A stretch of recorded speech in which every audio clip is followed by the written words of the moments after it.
በስመ አብ ወወልድ ወመንፈስ ቅዱስ አሃዱ አምላክ አሜን። ሰኔ 30 ለምን ይከበራል? ከቅዱስ ዮሐንስ መጥምቀ መለኮት ጋር በተገናኘ ዛሬ እሱን እንማማራለን። አስቀድሜ ሰላምታ ይድረሳችሁ። አይንተ እግዚአብሔር አበው ካህናት፣ አሃው ዲያቆናት፣ የቤተ ክርስቲያን ጌጦቿ ከዋክብት ምእመናን፣ አባቶቼ፣ እናቶቼ፣ ወንድሞቼና እህቶቼ፣ እግዚአብሔር አምላክ የሚወዳችሁ ሕፃናት ጭምር የአብ ጸጋ የወልድ ቸርነት የመንፈስ ቅዱስ ኅብረት አንድነት በሁላችን ላይ አድሮ ይኖር። ወብዙሃን ይትፌስሑ በልደቱ። በዮሐንስ መጥምቅ መወለድ ደስ ይላቸዋል እንደተባለ ደስ ያሰኛችሁ። እግዚአብሔርን አጋዥ እግዚአብሔርን ረድኤት በማድረግ ትምህርታችንን እንማራለን።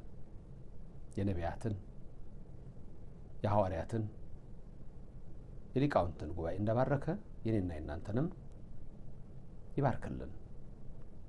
ባላችሁበት ሁሉ የእግዚአብሔር እጁ ሁላችሁንም ይቀድሳችሁ ይባርካችሁ። ቅድስተ ቅዱሳን ምልዕተ ክብር ምልዕተ ውዳሴ መዝገበ ጸሎት አቁራሪተ መዓት ሰዓሊተ ምሕረት እማምላክ ወላዲተ አምላክ በምልጃዋ አትለየን። ፍቅሯን በልቡናችን ጣዕሟን በአንደበታችን ጸጋዋን በሰውነታችን ያሳድርልን። የቅዱስ ዮሐንስ መጥምቀ መለኮት በረከት ረድኤት በሁላችሁ ከነቤተሰቦቻችሁ ይደር። ለዚህ ቀን ያደረሰን እግዚአብሔር ለዓመቱም እንዲደምረን ቅዱስ ፈቃዱ ይደረግልን። ቅዱስ ዮሐንስ መጥምቀ መለኮት የሚል ቅጽል የተሰጠው ታላቅ ቅዱስ ነው። ይህ ታላቅ ቅዱስ የነቢያት መደምደሚያ የሐዋርያት መጀመሪያ ነው። አባቱ ቄስ ነው፣ ዘካርያስ የተባለው ነው። ቄስ ዘካርያስ። እናቱ ከአሮን ወገን የነበረች ቅድስት ኤልሳቤጥ ናት።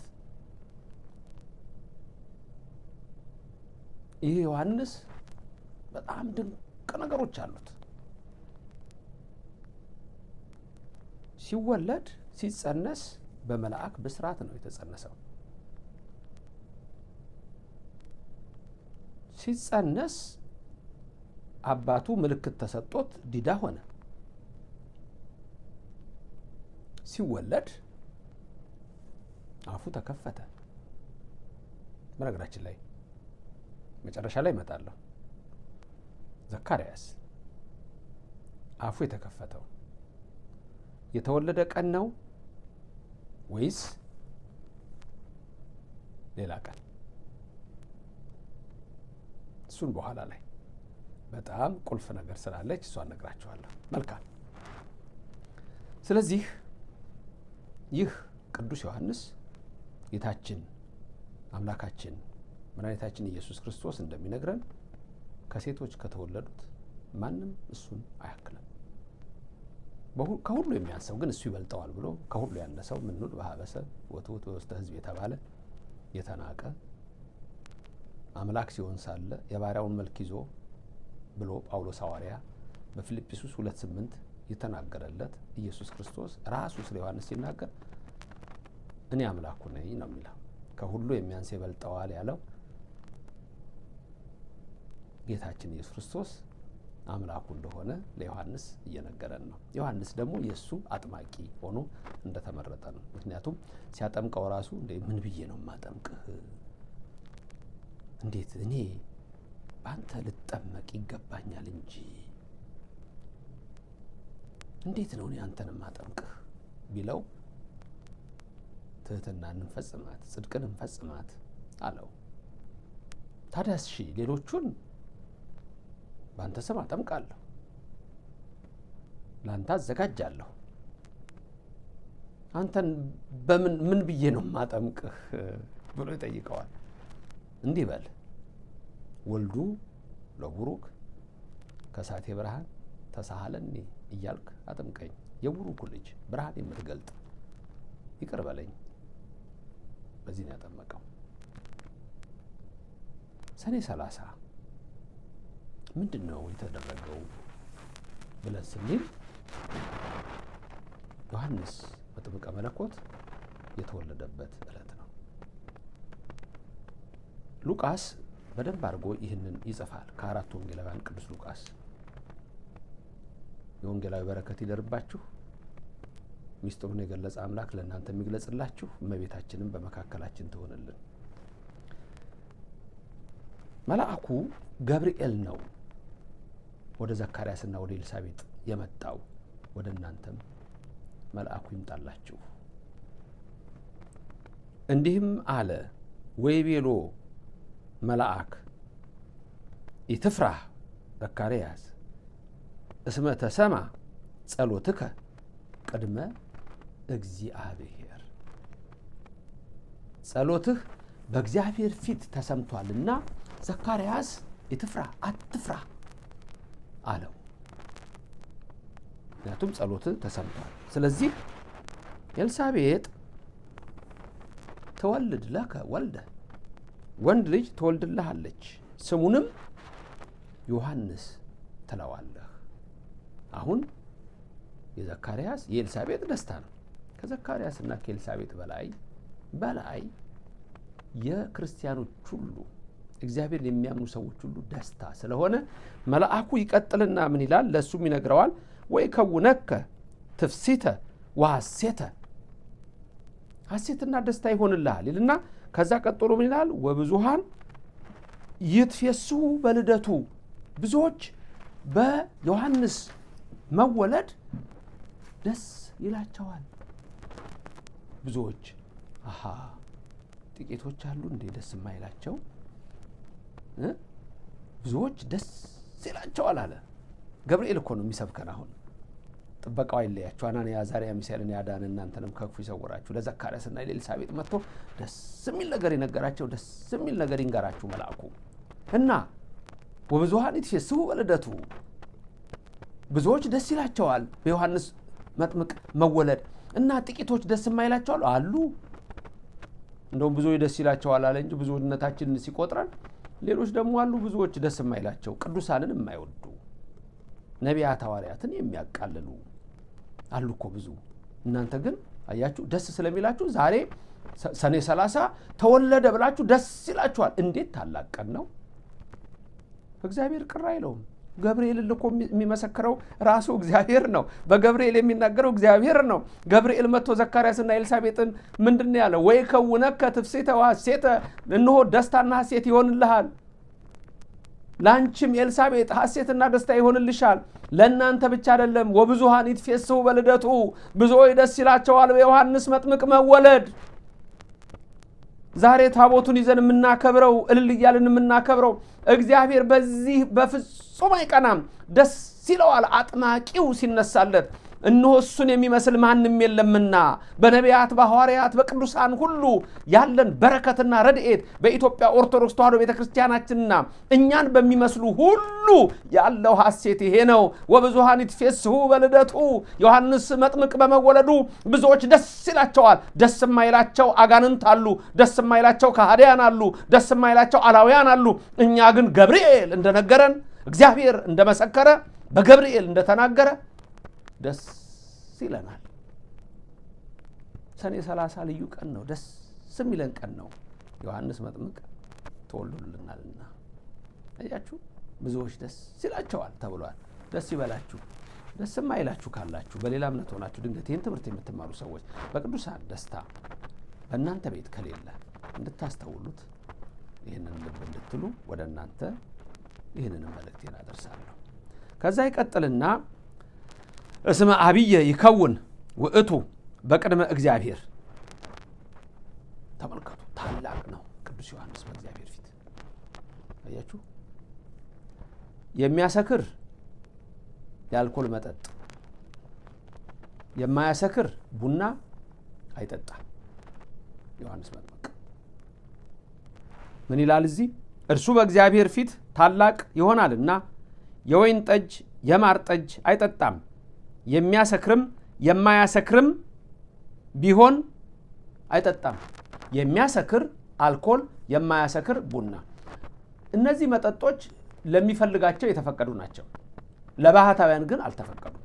ለዚህ ነው ብዙ ጊዜ ባህታውያን የእነሱን ትምህርት ስለሚያስተምሯችሁ ሁሌ የምናገር ይሄ ነው። ብዙ ጊዜ ድብልቅልቅ ያለ ነገር ሰምታችሁ እንዲህ ይሆናል እንዳይሆንም ገዳሜ ሄጄ እንዲህ ያሉኝ እዚህ ጋር ቦታ እንዲሄኝ ሆኜ ይሏቸዋል። ለገዳማውያንና ለዓለም ሰዎች ህጉ የተለያየ ነው። ስለዚህ የሚያሰክር የማያሰክር መጠጥ አይጠጣም። ከእናቱ ማህፀን ጀምሮ መንፈስ ቅዱስ ይመላበታል። ተመልከቱ። ወይመል ላዕሌሁ መንፈስ ቅዱስ እምከርሰ እሙ። ማናት እናቱ? እምከርሰ ኤልሳቤጥ ነዋ። ኤልሳቤጥ ነቻ የአሮን ወገን የእመቤታችን ዘመድ። አቤት ለእናንተም እኮ ኤልሳቤጥ ዘመዳችሁ ናት። እመቤታችን ዘመዳችሁ ናት። ልጆች አይደላችሁም እንዴ? ልጆች ናችሁ እኮ። እየንታበውኪ ተወልዶለኪ ደቂቅ ተብላችሁ በዘካርያስ እናንተ፣ በዮሐንስ መጥምቅ እናንተ ተወልዳችሁ፣ በዮሐንስ ወንጌላዊ እናንተ፣ በቅዱሳን እናንተ ተወልዳችሁ እኮ ነው እየንታበውኪ ተባለው። በአባቶች ፈንታ ልጆች ተተኩልሽ እኮ ተብሏል። ለቤተ ክርስቲያን ለእመቤታችን ይተካሉ። ስለዚህ ዮሐንስ መጥምቅ በእናቱ ማህፀን እያለ መንፈስ ቅዱስ የመላበት ታላቅ ነብይ ነው። እንደ ኤርሚያስ ከብሉይ በእናቱ ማህፀን መንፈስ ቅዱስ ያደረበት ኤርሚያስ ነው። ቀደስኩከ እምከርሰ እምከ የተባለው አንዱ ኤርሚያስ ነብይ ነው። ይሄ ደግሞ የኛ አባት አሁን ደግሞ እዚህ ያለው በአዲስ ኪዳን ደግሞ ቅዱስ ዮሐንስ መጥምቀ መለኮት ነው። ከእስራኤል ልጆች ብዙዎቹን ወደ እግዚአብሔር ወደ አምላካቸው ይመልሳል። እሱም በመንፈስ ቅዱስ በኤልያስ ኃይል በፊቱ ይሄዳል። ወውቱ ይሐውር ቅድሜሁ በመንፈስ ቅዱስ ቅድሜሁ በማ ፊት በፊቱ ይሄዳል። በኢየሱስ ክርስቶስ 6 ወር ቀድሞት ተወለደ። ከዛ ከፊቱ ደግሞ ሄዶ አጠመቀ። በእግዚአብሔር ፊት ይሄዳል፣ በኢየሱስ ክርስቶስ ፊት ይሄዳል። ስለዚህ በኤልያስ ኃይልና መንፈስ ወውቱ ይሐውር ቅድሜሁ በመንፈስ ቅዱስ ወበኃይለ ኤልያስ ከመ ይሚጥ። ተመልከቱ ምንድነው የሚለው? እሱም በመንፈስ ቅዱስ በኤልያስ ኃይል በፊቱ ይሄዳል፣ የአባቶችን ዕውቀት ወደ ልጆች የከሃዲያንንም አሳብ ወደ ጻድቃን ዕውቀት ይመልስ ዘንድ ሕግንም ይሰራ ዘንድ ሕዝብንም ለእግዚአብሔር ያዘጋጅ ዘንድ የሚለው ነው። ይሄ ዘድልው ያለው ነው። ለእግዚአብሔር ያዘጋጅ ዘንድ ዮሐንስ ሕግን ይሰራ ዘንድ ያስተምር። ዮሐንስ መጥምቅ ተመልከቱ ምን አይነት ጸጋ እንዳለው። በኤልያስ ኃይልና መንፈስ ያለው ምን መሰላችሁ? ኤልያስና ዮሐንስ መጥምቅ ይመሳሰላሉ። ኤልያስ አካብና ኤልዛቤልን የገሰጸ ነው። ዮሐንስ መጥምቅ ደግሞ ሄሮድስና ሄሮድያዳን የገሰጸ ነው። ኃይልና መንፈሱ አንድ ነው። መንፈሱም መንፈስ ቅዱስ ነው በእነሱ ላይ ያደረው። ስለዚህ እንዲህ እያለ ነው። ገብርኤል እኮ ነው የሚሰብከው። አሁን ገብርኤል ስለ ቅዱስ ዮሐንስ አሁን እየሰበከ ያለው እኮ ገብርኤል ነው። ለዘካርያስ ይንገረው ለኤልሳቤጥ ይንገራት እንጂ እግዚአብሔር ሂድ እንዲበል ብሎት እኮ ነው ገብርኤል መጥቶ እየሰበከን ያለው። ዘካርያስም የእግዚአብሔርን መልአክ እንዲህ አለው፣ ይሄ ነገር እንዴት ነው? እኔ በምን እንደማውቀው? እኔ አርጅቻለሁ። ክርክር ጀመረ። በደንብ እንዲገባን ነው ነገሩ። እንዴ አንተ ዘካርያስ አንተ የብሉይ ሊቅ አይደለም እንዴ? አንተ ቄስ አይደለም እንዴ? ካህን አይደለም እንዴ? ካህን አይደለም? እንዴት ነው እንዲህ ብለህ የምትጠይቀው? ደግሞ እኔን ሰላወከኝም እንዴ? እኮ በእግዚአብሔር ፊት የምቆመው ገብርኤል ነኝ። ተቀበል ነው። በእግዚአብሔር ፊት የሚቀበል ገብርኤል ሲናገር መቀበል ነው። ኦርቶዶክሶች ትቀበላላችሁ። የማትቀበሉ ግን ሌሎች ምን ታስባላችሁ? በጣም ከባድ ነው እኮ ሃይማኖት፣ እምነት እኮ በጣም ከባድ ነገር ነው። መጽሐፍ ቅዱስን ተከተላ የምትሄድ የኢትዮጵያ ኦርቶዶክስ ተዋሕዶ ቤተክርስቲያን ብቻ ነች ብዬ የምላችሁ ሁል ጊዜ ይሄንን ነው። የዘካርያስን አነሳን፣ የዮሐንስን አነሳን። ወብዙኃን ይትፌሱ በልደቱ፣ ብዙዎች ደስ ይላቸዋል መወለዱ፣ ደስ የማይላቸዋሉ ማለት ነው። ገብርኤል መጥቶ እኔ በእግዚአብሔር ፊት የምቆመው ገብርኤል ነኝ አለ። ሰማይ ነው። እንደውም ምንድን ያለው? በጊዜው የሚፈጸመውን ቃሌን አላመንክምና እስከዛ ድረስ ዲዳ ትሆናለህ፣ ምልክት እሰጥሃለሁ። ዲዳ ነው የምትሆነው። ቃሌን አላመንክምና። የገብርኤል ቃል የእግዚአብሔር ቃል ነው። የእግዚአብሔር ቃል ለገብርኤል የተሰጠ የገብርኤል ቃል ነው። ከዛ በኋላ ኤልሳቤጥ ጸነሰች። ሰኔ 30 ቀን ወንድ ልጅ ዮሐንስ ተወለደ። ስሙም ዮሐንስ ተብሎ ተድላ፣ ፍስሐ፣ ሐሴት የሚል ስም ተሰጠው። ይህም ቅዱስ ዮሐንስ የተወለደበት ዕለት ሰኔ 30 ስለሆነ ወብዙኃን ይትፌስሑ በልደቱ ተብሏልና እኛም ደስ እያለን በዓሉን እናከብራለን። እንኳን አደረሳችሁ። የቅዱስ ዮሐንስ መጥምቀ መለኮት በረከት ይደርባችሁ። የቅድስተ ቅዱሳን የድንግል ማርያም ምልጃ ከእናንተ ጋር ይሁን። በቀኝ በግራ ትቁምላችሁ፣ ከፊት ትምራችሁ፣ ከኋላ ትከተላችሁ። በልቡናችን ከልጇ ጋር ነግሳ ለዘላለም ትኖር። ቅዱስ ዮሐንስ ድንቅ ተአምር የሚሰራ ነውና ድንቅ ነገሩን ያደርግላችሁ። ከቅዱሳን ሁሉ ታላቅ ቅዱስ ዮሐንስ መጥምቀ መለኮት ነው። ይህ ቅዱስ ዮሐንስ መጥምቀ መለኮት ዘላለም በእናንተ ዘንድ በበረከት ይኖርላችሁ። ሰማይና ምድርን የፈጠርክ የሚታይና የማይታየውን ሁሉ ያዘጋጀህ አንተ ኃያል አምላክ እግዚአብሔር ሆይ በእኛም ላይ በረከትን አሳድር። በቅዱስ ዮሐንስ በወዳጅህ በመጥምቀ መለኮት እንማጸናሃለን። ዳግም ስትመጣ በቀኝ ከሚቆሙት ቅዱሳን ጋር እኛንም ደምረን። አንተ ኃያሉ አምላክ እግዚአብሔር ሆይ እነሆ ቅዱስህን ለእኛ በረከት እንዲሆን ሰጥተህናል። አሜን። ለዘላለም ሀገራችንን በዓይነ ምሕረት ይመልከትልን። የሞቱትን ያጽድቅልን፣ የታመሙትን ይፈውስልን። የሰማነውን ቃል በልቡናችን ያሳድር። ተማራችሁበት፣ አወቃችሁበት፣ እሰየው። አንድ ነገር እነግራችኋለሁ ብያችሁ አልነበረም? መጨረሻ ላይ ምን ነበር ያልኳችሁ? ዮሐንስ ሲጸነስ ዘካርያስ አንደበቱ ተይዞ ነበር። መቼ ነው አንደበቱ የተፈታው? የተወለደ ቀን የጻፋችሁ ብዙ ትኖራላችሁ። በተወለደ በ8ኛው ቀን እንዴት እንደሆነ ልንገራችሁ። የሚከራከር ሰው ድንገት ሊኖር ስለሚችል እሱን ላስረዳችሁ። ስም የሚወጣው በእስራኤላውያን ዘንድ በ8ኛው ቀን ነው። በግዝረት ቀን ወይም በግርዛት ቀን ስም ይወጣል። ያ በግዝረት ቀን ስም በሚወጣበት ዕለት በተወለደ በ8ኛው ቀን ስሙን ማንን በለው ሲሉ ብዙዎች ምን አሉ መሰላችሁ? ዘካርያስን በለው። ምክንያቱም ዘካርያስ በቃው አብቅቷል። ዲዳ ሆነ፣ አይናገር አይጋገር፣ በቃው ዘካርያስ። ስለዚህ ዘካርያስ ይባላል። ኤልሳቤጥ ማን ይባል ስሙ አሏት። ዮሐንስ አለች። ምክንያቱም ገብርኤል ነግሯታል። ለዘካርያስ ብቻ አይደለም እኮ ሳራን ለአብርሃም ብቻ እኮ አይደለም ስለ ይስሐቅ ለሳራም ነግሯታል። ለዘካርያስ ብቻ አይደለም ለኤልሳቤጥም ገብርኤል መልአክ ነግሯታል። ስለዚህ ዮሐንስ ይባላለች። እንዴ በዘመዶችሽ ዮሐንስ የሚባል ከየት የለ? ምክንያቱም ስም የሚወጣው ከቤተሰብ ያለ። እንዴት ነው ዮሐንስ የምትዩ? ኧረ እባክሽ ግርግር ነው አይደል? ተወልዷል ሕፃን ደግሞ ደስ የሚያሰኝ ነው። በእርጅና ነው የወለዱት። ስለዚህ ተሰብስበዋል ሰው። እንዴት ቆይ እስቲ ቆይ አባቱን እንጠይቀው አሉ። ማንን በለው ሲሉ ምልክት ብዕር ስጡኛል። አፉ አሁንም አይናገርም። ገብርኤል በጊዜው ቃሌን አልተቀበልክምና ምልክቱ እሱ ነው ዲዳን አድርጌሃለሁ ብሎታል። ስለዚህ ምልክት ስጡኝ፣ እስክሪፕቶ ብዕር ስጡኝ አለና ሰጡት። ማን ይባል ስሙ ብለው ጻፉለት። ማን ይባል ስሙ?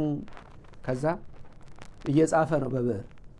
ልክ ሲጽፍ ዮ ሲል አፉም ይናገራል፣ ሀ ሲል አፉም ይናገራል። ሰው ተደንቋል። ን አፉም አብሮ ነው የሚናገረው። ስ ዮሐንስ ይባል ሲል ሰው አፉ። ኧረ ድንቅ ነው። ችግራችሁ ወገድ፣ የምትመኙት ይፈጸምላችሁ። በእናንተ ዘንድ የሞተ ነገር አይኖር። ሰዎች ሊነቋችሁ ይችላሉ፣ ማንም ሊያቃልላችሁ ይችላል። እግዚአብሔር ግን ከእናንተ ጋር ነው። ዘካርያስ ከእግዚአብሔር ጋር፣ ዘካርያስ ከገብርኤል ጋር፣ ዘካርያስ ከኤልሳቤጥ ጋር፣ ዘካርያስ ከዮሐንስ ጋር፣ ሁሉ ከእናንተ ጋር ሆኖ አሜን። አዲስ የሆናችሁ ሰብስክራይብ አድርጋችሁ በየቀኑ ያለውን ትምህርት አብረን እንማማር። ጨረስኩ። ሉል እግዚአብሔር ይባርካችሁ፣ ፊቱንም ያብራላችሁ። ሰላም ሆኖልኝ